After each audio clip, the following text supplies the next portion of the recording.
Pueden hacer manifestaciones clínicas, pueden dar tratamiento, pueden dar complicaciones, pueden hacer acciones de control, etc.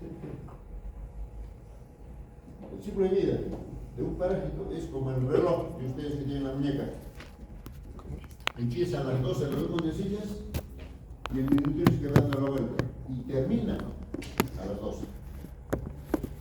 Un ciclo. Pero si yo interrumpo, mi cronómetro lo paro, ya me llegó el ciclo. Y aquí tengo varias formas de parar, interrumpir ese ciclo. Sí. Lo primero, que las funcionarias vienen fijos como adultos a nivel intestino delgado. Lo he sacado ahí con rojo, ¿no es cierto? Vienen fijos, vienen mordiendo la mucosa intestinal.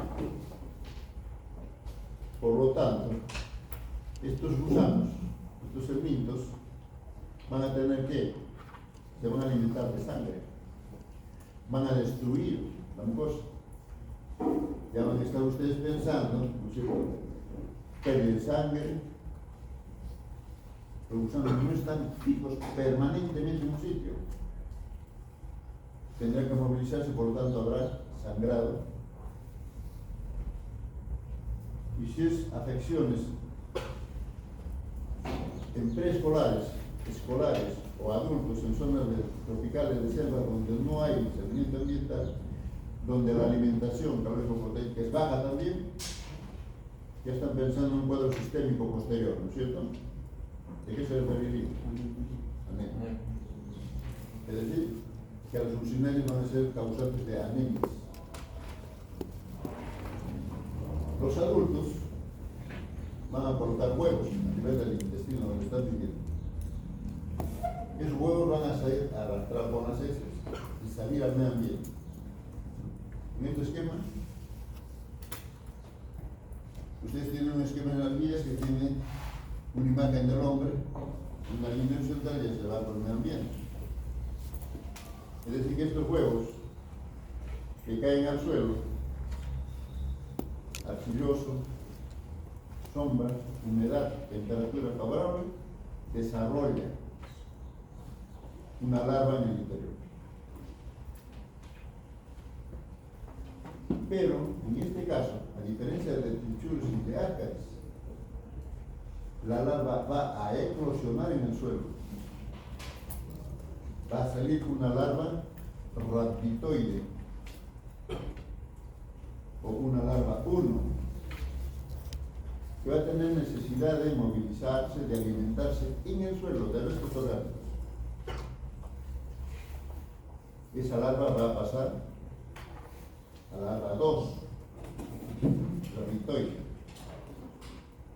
que tiene un geotropismo negativo, un termotropismo positivo.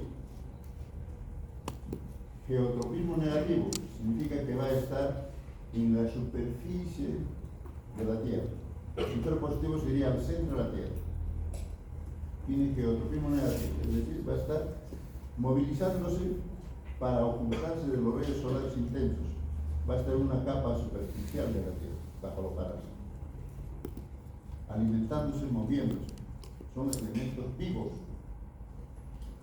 Luego, la larva 2 va a pasar a ser larva 3. Recuerden que el ciclo de vida de los helmintos, después de huevo, pasan por 5 estados larvales antes de ser adultos. Entonces, esa larva 3, cuando alcanza esa madurez, se queda en el ambiente, ya no madura, se queda reteniendo la última cutícula ahí, pero sigue inmóvil. No se va a alimentar, pero está moviéndose en ese pequeño espacio del suelo. ¿En espera de qué? Una persona, un niño, un adulto, pase descalzo por ese ambiente contaminado, ¿no? Infestado de larvas, y esas larvas por el termotropismo se van a fijar al pie, generalmente en los pies de la persona, que va a entrar en contacto con esos sitios lodosos, contaminados con las estados de la larva. El termotropismo hace que se fije a la piel, y esa larva empezará, por su movimiento, por la regresión de enzimas líticas, a abrirse paso en las zonas interdigitales, en la planta del pie o en el empeño, como le llamamos nosotros, la parte superior, a penetrar activamente la larva hasta ganar un torrente sanguíneo, un vaso. Una vez que llega, se hace transportar, ya se cansó, llegó al torrente sanguíneo y la sangre lo transporta. ¿A qué órgano iría primero si entra por el pie derecho? Corazón. ¿Sí? ¿Están de acuerdo? Y de ahí pasa al pulmón. Y en el pulmón va a desarrollar la larva 4. Se va a quedar muy semejante cuando la larva de Ascaris se libera en el intestino y hace una migración interna. ¿Recuerdan cómo se llama ese ciclo? Ciclo de Roth. Y cuando está en el pulmón, causando daño, la larva, ¿cómo se llama ese ciclo cuando está ahí? Causando destrucción, inflamación, tos, con desesperación.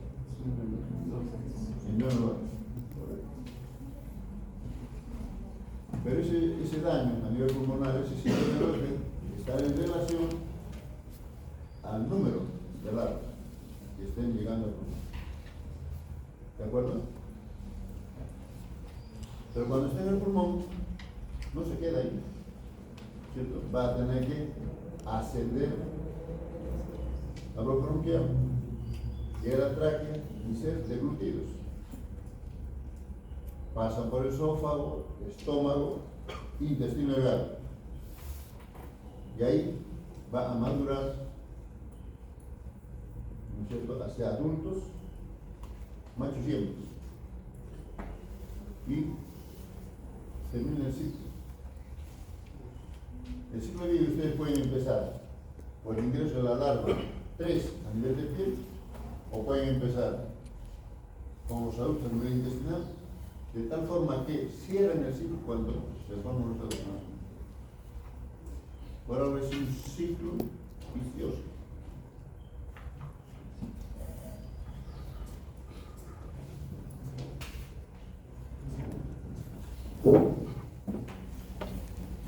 Aquí dos preguntitas a ver, ejercicio mental, nada más, simple. La primera, vean bien cuál es lo correcto de estas 4 alternativas. Y me dice usted, señorita de lentes, la respuesta. ¿Cuál es lo correcto?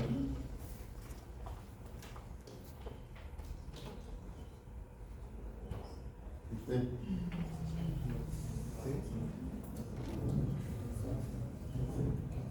Y estas 4 respuestas.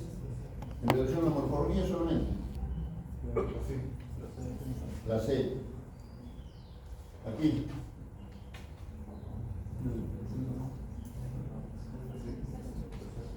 C. ¿Entendiendo? Siempre. Para relacionar lo que estamos haciendo. ¿Cómo reconocemos los dos? Morfológicamente, de las cápsulas bucales. ¿Y aquí donde madura? Sí, ¿verdad? Entonces, en el pulmón no existe alguna maduración de la larva. En el pulmón no hay maduración de la larva. Realmente pasa del estadio 3 al estadio 4. ¿No? ¿Sí? ¿Queda claro? Entonces la patogenia en estas infecciones colucinarias se dan a nivel de 1, las larvas son las que producen primer daño a nivel de piel.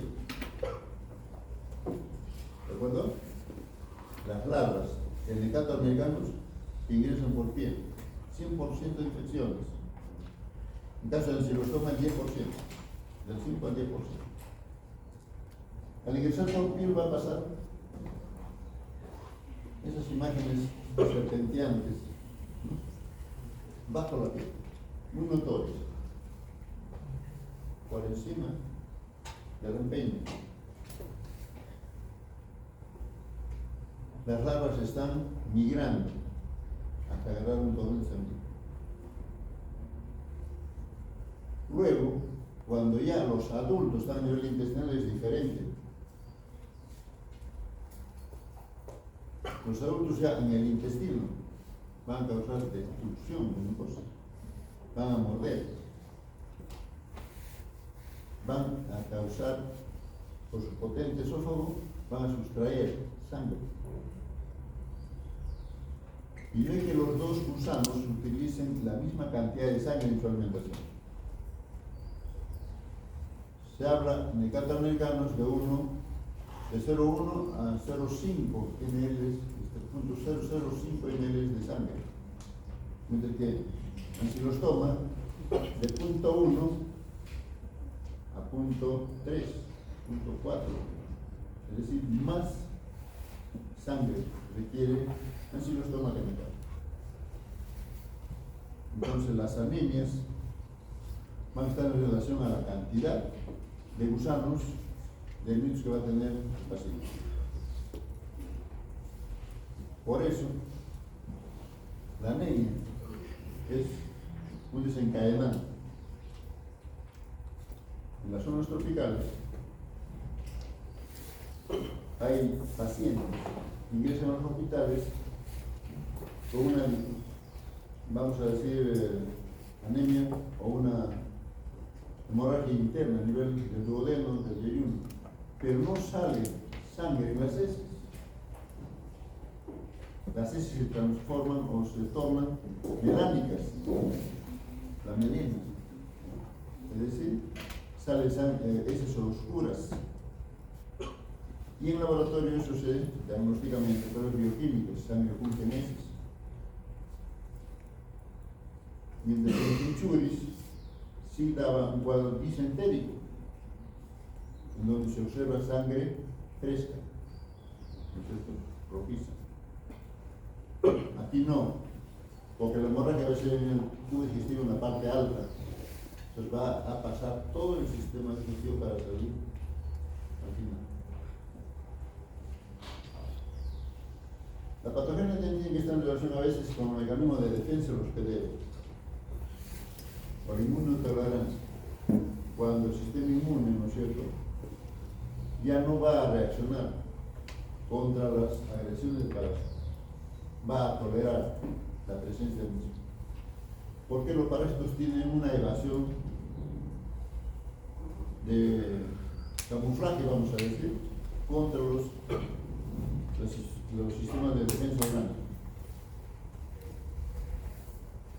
Hace que el sistema orgánico, el sistema inmunitario no lo reconozca como tal, no permita que los destruya y los bloquee. Por eso coloriza, se mimetiza.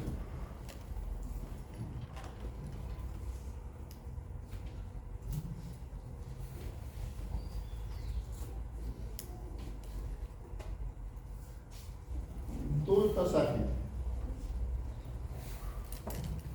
de las larvas a nivel cutáneo va a ser el primer nivel de daño que hemos mencionado. ¿Y cómo se va a manifestar clínicamente? Los pacientes que van a decir, o qué van a observar ustedes cuando vean un paciente en zonas de selva que estén haciendo su internado, su salud, un puerto manual, que llevamos, que va a llegar a la posta, niños o adultos que tengan dermatitis en los pies, o van a ver que van a manifestar picado, o sea, como que fueran alérgicos. Va a haber pequeñas cicatrices, va a haber los abañones que algunos llaman, como respuesta inflamatoria del organismo, pequeñas cicatrices, lo que hemos visto en la diapositiva anterior.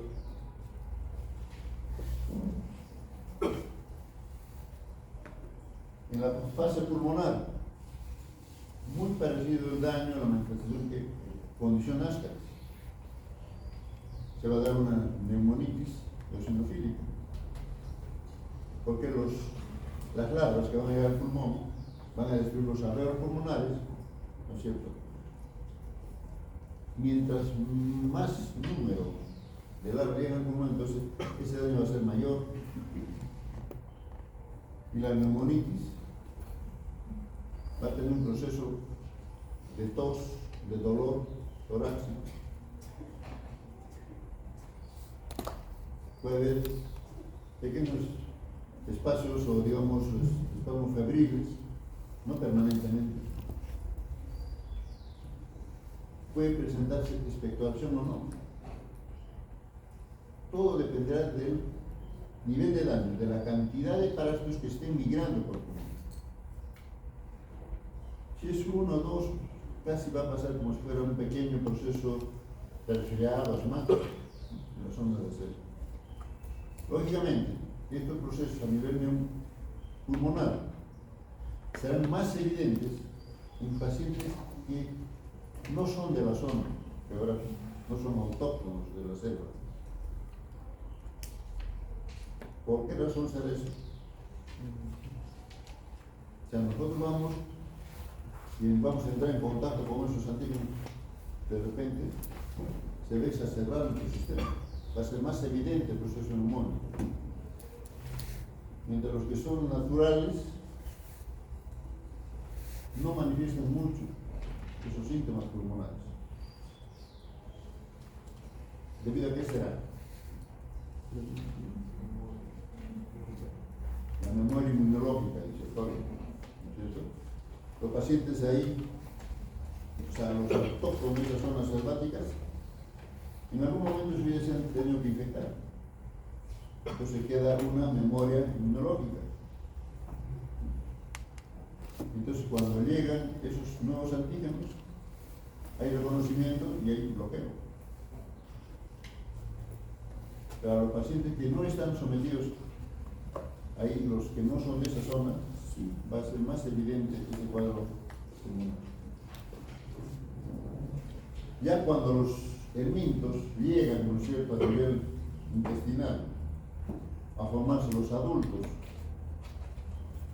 ahí ya los síntomas van a ser diferentes. Puede haber un dolor abdominal, sí. La gente dice que me duele, digamos, la boca del estómago, ¿no? Normalmente. No, ellos no dicen me duele el intestino, ni nosotros tampoco a veces. Vamos o van al médico, ¿qué te duele? Me duele aquí la boca del estómago. Nunca decimos me duele el intestino, o sí. Solo me equivoco. Pero nunca. Me duele la boca del estómago, me duele el vientre. ¿Qué lado? ¿El derecho? ¿O el izquierdo? ¿O el bajo vientre? Pero nunca decimos me duele el intestino, me duele el estómago.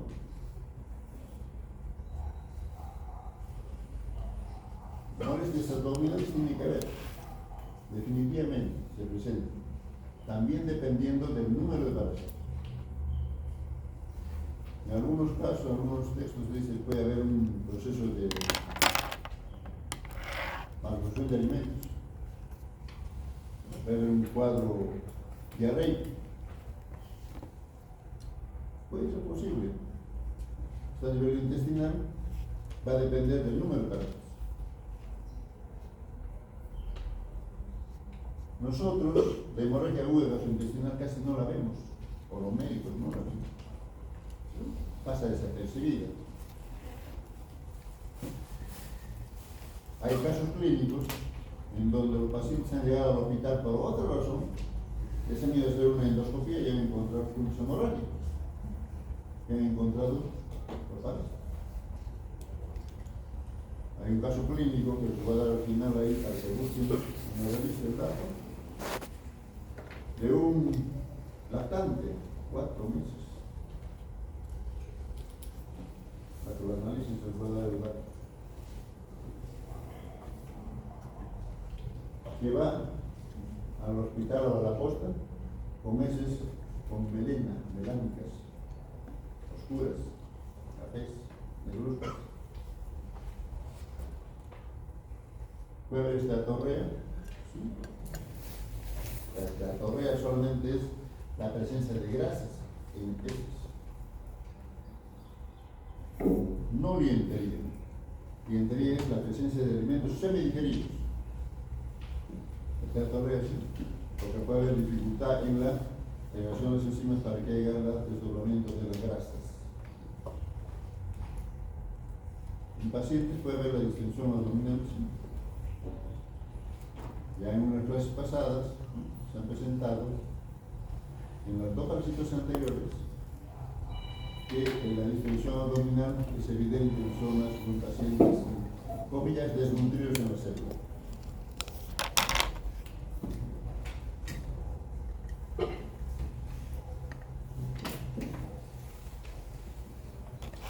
¿Cómo hacemos el diagnóstico de una enteroparasitosis? Ya se ha hecho dos, voy a la tercera clase, ¿no es cierto? Y lo fundamental para una sospecha clínica es primeramente ver qué cosa, antecedentes epidemiológicos.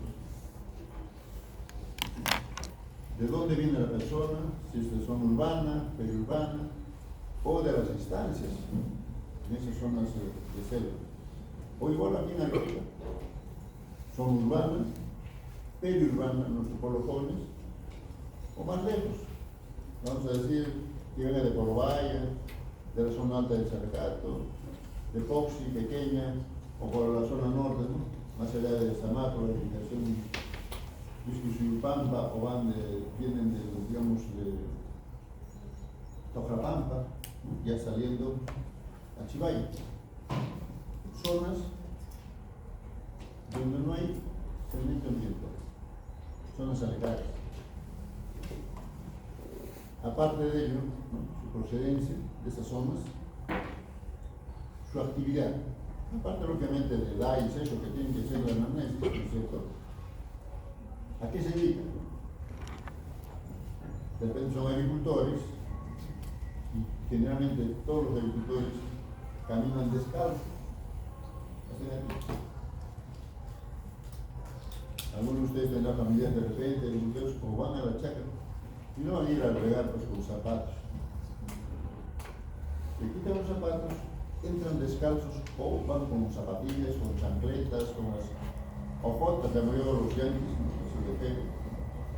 Porque no estamos acostumbrados ya a caminar sobre las piedras, sobre los balotes de los árboles, que nos hacen daño a nosotros en los pies. Pero antiguamente sí.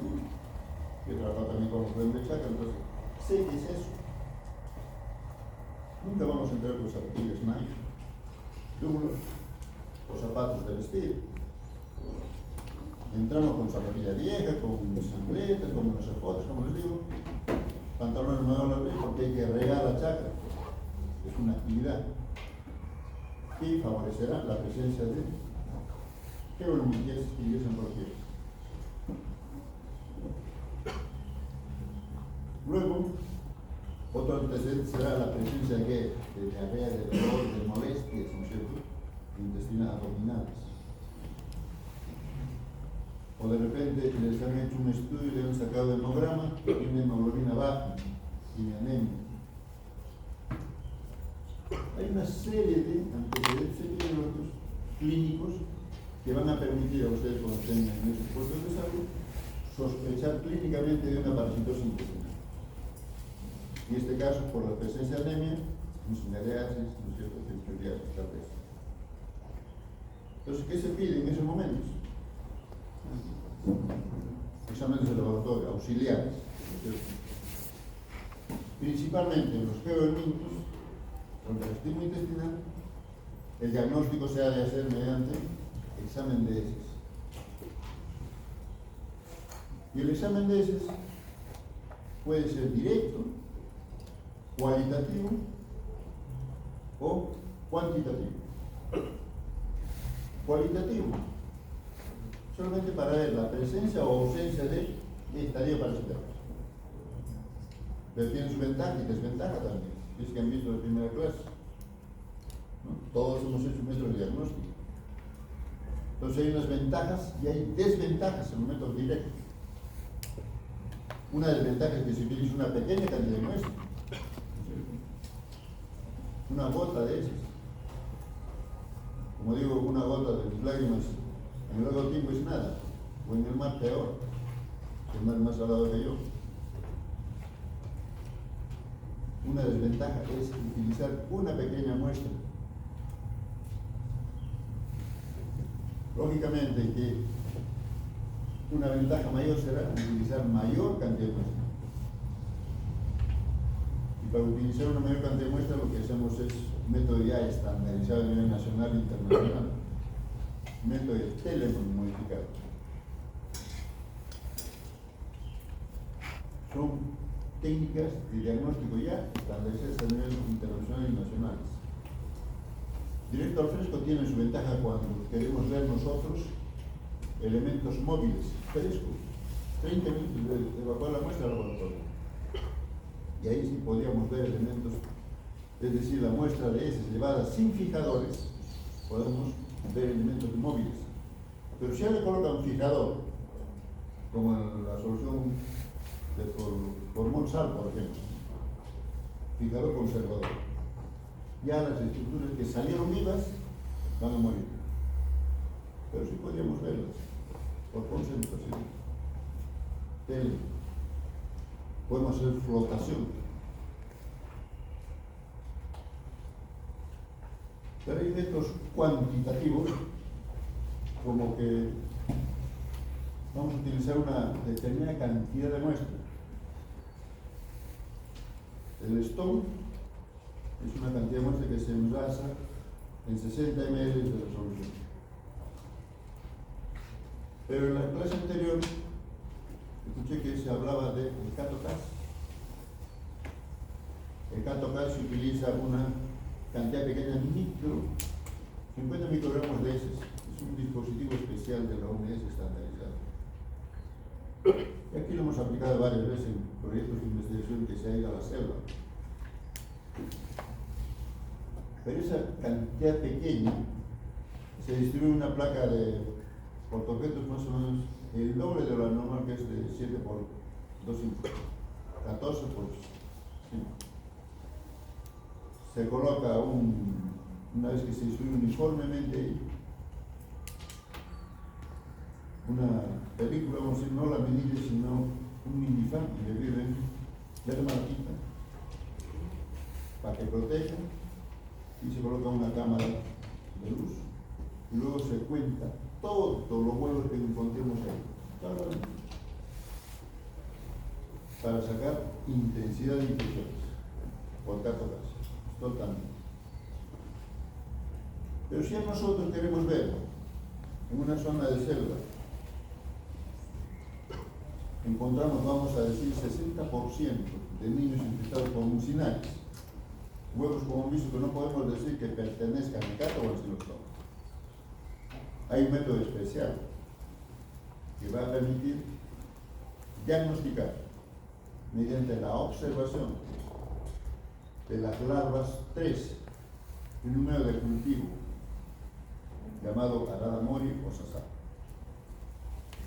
Que es simple, pero será para investigaciones y determinar verdaderamente cuál es el agente verdadero que está causando esa patología en la selva. Se utiliza unos tubos de 20 centímetros por 1 pulgada de diámetro. Se coloca ahí más o menos unos 3 ml de suero fisiológico en la base. Se utiliza papel filtro Watman número 1 y se embadurna el papel filtro dejando 2 centímetros arriba, 1 centímetro abajo, blanco. Todo se embadurna con las heces, con la paleta. Y se introduce en el tubo para dejar en contacto solamente papel filtro con el menisco de agua, de líquido. Se tapa, se sella, se rotula el tubo y se guarda una semana. Medio ambiente, buen resultado. Al final de esa semana se va a ver como una evaporación en las paredes del tubo. Y ahí podemos ver nosotros si esas muestras tenían huevos de mucinares. Vamos a ver ahí en las pequeñas gotitas del vapor que se condensa en los tubos, las larvitas moviéndose. Entonces en el laboratorio se calienta el fijador a 70 grados, se fija y después se centrifuga y se saca. Y se observan las larvas 3, estadio 3. El cultivo es como si hubiera estado en el suelo el huevo. Eso básicamente para hacer investigaciones, para determinar en una población X cuál de las funcionalidades prevalece más. Y aquí en el Perú, en América prevalece Mecato americano. En forma global podemos sacar en zonas de selva un 40-60%, zonas rurales, infección en niños básicamente, por funcionales. Pero si aplicamos ese método para cultivar las heces y ver los estados larvales, resulta que un 60-70% resultan ser larvas de mecato-americanos y el resto de ancilostomos.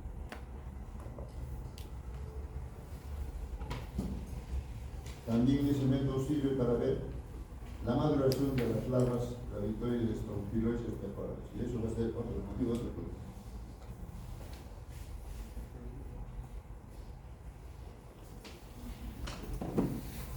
De epidemiología, de la germingiasis en general, básicamente, funcionarios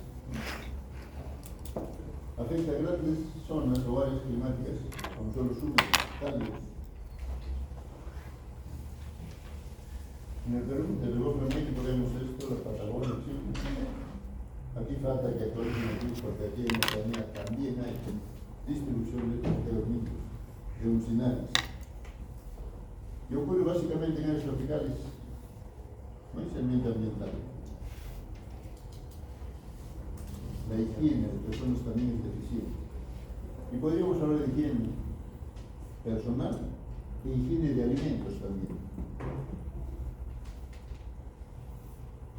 ¿Por qué de los alimentos, o de las verduras, o del agua para hacer el vino, o de las manos, a nivel personal?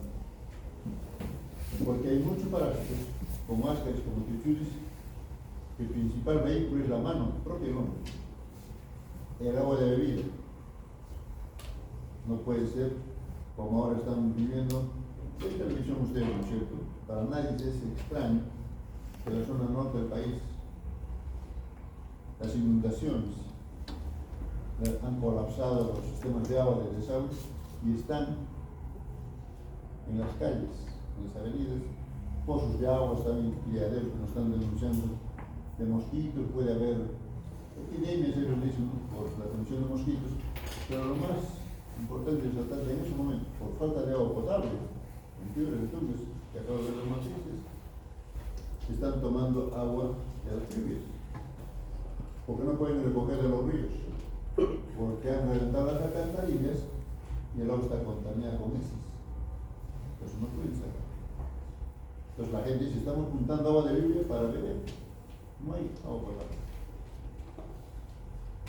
Piura, Tumbes, Mica, Lambayeque, en Chiclayo, en Trujillo, en Cañecho, hasta aquí.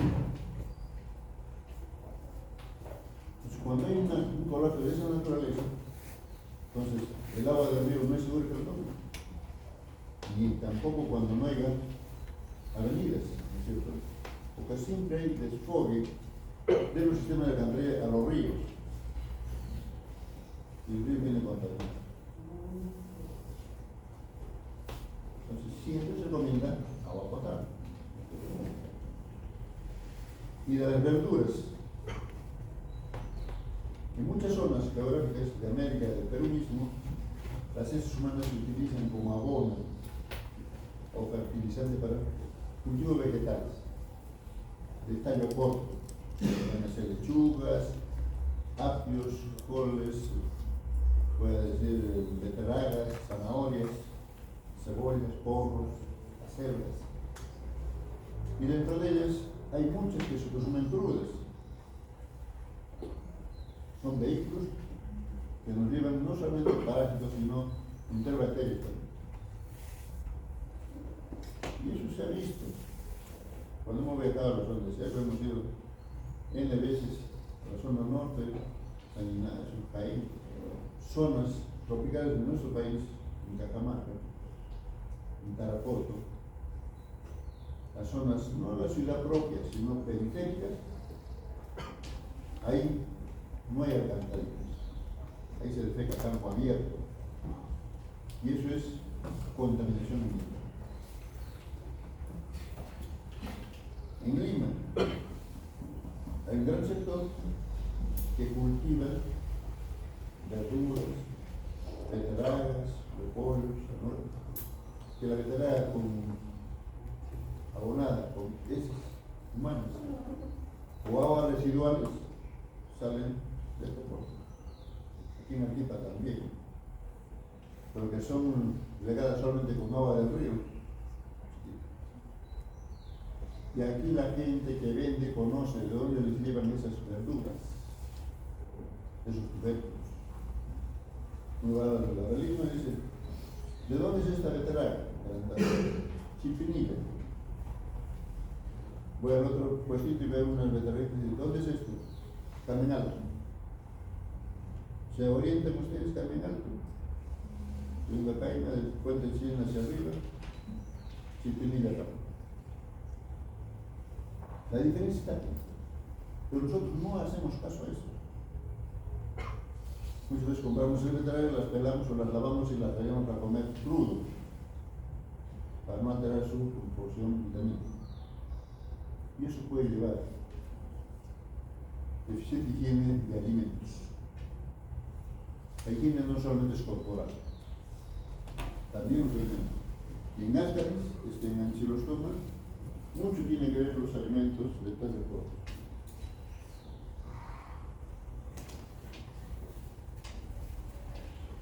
¿Cómo prevenimos? ¿Cómo se previene? ¿No es cierto? Las infecciones. Uso, control de residuos, que no hay muchas horas. Usar zapatos para la actividad, ¿no es cierto?, agrícola. En zonas endémicas de alta transmisión, ya se ha visto y se está dando en estos momentos en el país tratamiento masivo. Pero este tratamiento masivo tiene que ser eficaz cuando el personal de salud vaya y lo haga tomar en su delante el medicamento. Porque si les dejan para ver cuántos son 10 personas, 10 pastillas, no lo toman. Eso es con seguridad. Y eso hemos visto nosotros en Puerto Maldonado, una vez que dejé en el 2012. Ahí bajó la intensidad de infecciones porque había una ONG que iba casa por casa y daba tratamiento. Ahora en el país está instaurado el tratamiento masivo por el Ministerio de Salud. Pero digo, es eficaz cuando el personal de salud vaya y delante de uno la ingiera la pastilla. Y eso también está dado en varias conferencias, a nivel de médico y otros sitios. Es eficaz cuando uno va, le da la pastilla, un vasito de agua, tómala. No que más tardecito lo tome, no, toma. Delante. Eficaz. De lo contrario, no es eficaz. Y ahora las drogas son polivalentes, fáciles de tomar y bajo costo. Todas esas son condiciones que hay que haber un tratamiento. Educación sanitaria. En todas las infecciones parasitarias y bacterianas, si no hay educación de la población, no funciona nada. En esas zonas vamos a utilizar las heces humanas como fertilizantes. Pero todo esto no daría buenos resultados en esas zonas si es que no también se trata sistémicamente a las personas para solucionar el problema médico, su falta de tiempo. Es decir, que no solamente vamos a atacar para solucionar el problema, también hay que ayudar, ¿no es cierto?, a todo el sistémico que va a presentar los pacientes. Con sulfato de fierro o medidas alimenticias que traten de aumentar. Ahí, una última pregunta, ¿verdad? ¿Cuál es la complicación? Obviamente la de ¿no es cierto? Y anótense esto y revisen. Un caso clínico que está en esta revista de un lactante de 4 meses. En casos clínicos de América hay bastantes. Iba a bajar uno de 19 años, un brasileño, uno de 58, que va por una hemorragia gástrica al hospital, pero detectan cianuriasis. Es decir, a veces, accidentalmente detectan una infección, cuando el paciente va por otra, lo son a los hospitales, también. Pero este es un caso de lactantes. Léanlo, analicen, que van a ver cómo responder, cómo interiorizar el problema de agua. Y aquí una imagen, como les decía antes, empezamos con lo que era Quillabamba, ahora esto es Santa Teresa, en la nueva región de Quillabamba. Y como de aquí van a salir varios políticos, los programas no solamente deben ser para la ciudad, también desde para el campo. Si ustedes se dan cuenta acá, todo verde, un colegio chiquito en Santa Teresa, pero acá arriba las casitas. Y todos los programas, todos los presidentes, hasta el último que conozco, desde que nací, siempre han prometido agua potable que sabe a todas las comunidades. Y hasta la fecha, se ha visto, no hay.